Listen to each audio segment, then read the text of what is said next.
On va donc procéder à la mise en place d'un agrénoir anti-sanglier au sol. Donc cette cage, c'est ni plus ni moins qu'un contournement de cuve de 1000 litres, une protection de cuve. Donc elle est livrée avec une palette. Donc dans un premier temps, on va démonter la palette. La cage sert uniquement à protéger des sangliers une fois qu'elle est bien fixée au sol, harnachée au sol. Alors la liste complète du matériel pour réaliser notre agrénoir. Donc une potence pour l'agrénoir.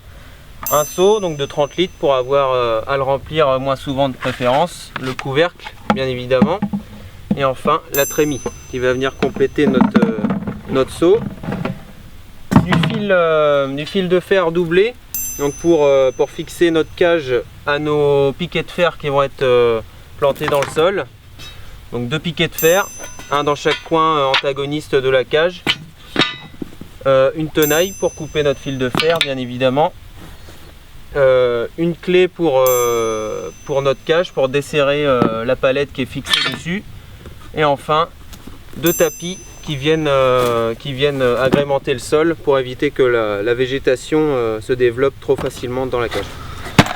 Donc là on procède au démontage de la palette. Donc on a une dizaine de vis environ à desserrer, à dévisser. Donc là on finit à la main les vis qui sont les plus difficiles d'accès, mais l'idéal c'est quand même de faire ça avec une visseuse dévisseuse électrique pour gagner un peu de temps sur les autres vis. On va positionner la cage dans l'endroit le plus favorable. Alors là il s'agit de prendre simplement les emplacements des piquets. Donc là nous c'est des T, donc dans les 2 coins antagonistes. Prendre les repères au sol. On va retirer la cage maintenant pour les enfoncer plus. Il faut que ça soit très solide, donc on les enfonce quasiment de moitié ces piquets là, parce qu'un sanglier c'est une force phénoménale. Et donc on a des petits œillets sur le haut de nos piquets, là on va pouvoir y apposer notre double fil de fer pour attacher la cage. Alors maintenant on va mettre en place nos tapis. Donc c'est du tapis de mine. On essaye de le caler comme il faut, juste sur l'emplacement de la cage entre nos 2 piquets antagonistes. Alors maintenant on a besoin de notre potence, simplement pour prendre l'écartement des piquets pour pouvoir faire des trous au préalable sur le tapis.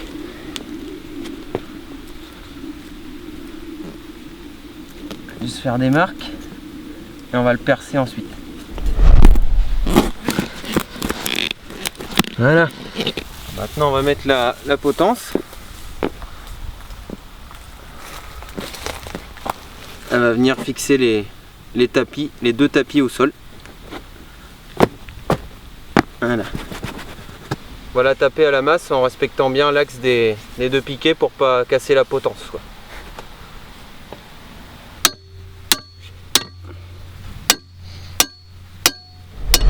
Donc maintenant on va pouvoir remettre en place la cage. Alors on va prendre notre double fil de fer tressé.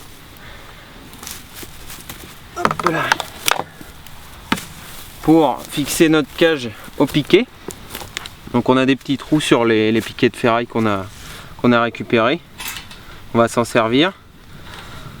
On croise notre double fil de fer en diagonale sur un arceau de la cage. Et on va bien le serrer avec une tenaille. Alors, on coupe l'excédent. Et maintenant, il ne nous reste plus qu'à utiliser notre masse pour abattre notre fil de fer pour éviter de se blesser ou trouer ses bottes ou ses vêtements. Donc on répète l'étape avec notre double fil de fer autant de fois qu'on a de piquets.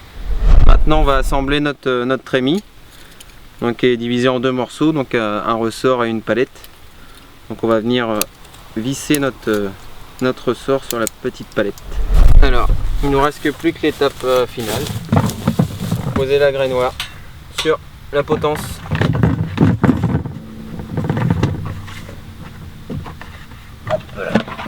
Voilà. Donc on a terminé l'installation du matériel. Maintenant il ne reste plus qu'à remplir la grainoire, bien évidemment.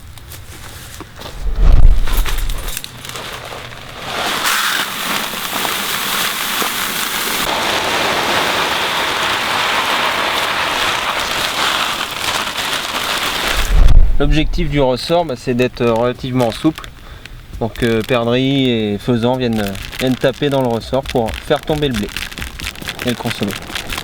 Alors, très important avant d'installer la grainoire, c'est de se mettre d'accord avec le cultivateur pour positionner la grainoire dans un endroit qui ne va pas le gêner. Donc l'idéal, c'est de positionner la grainoire dans un endroit proche d'un élément fixe du paysage pour pas gêner en fait les machines, hein. Donc tout ce qui est tournement de matériel agricole, on est quand même dans un bout de parcelle, donc il faut pas gêner si on veut que ça tienne le plus longtemps possible, quoi. Donc l'agrainage est une opération plus qu'essentielle pour réussir dans le petit gibier.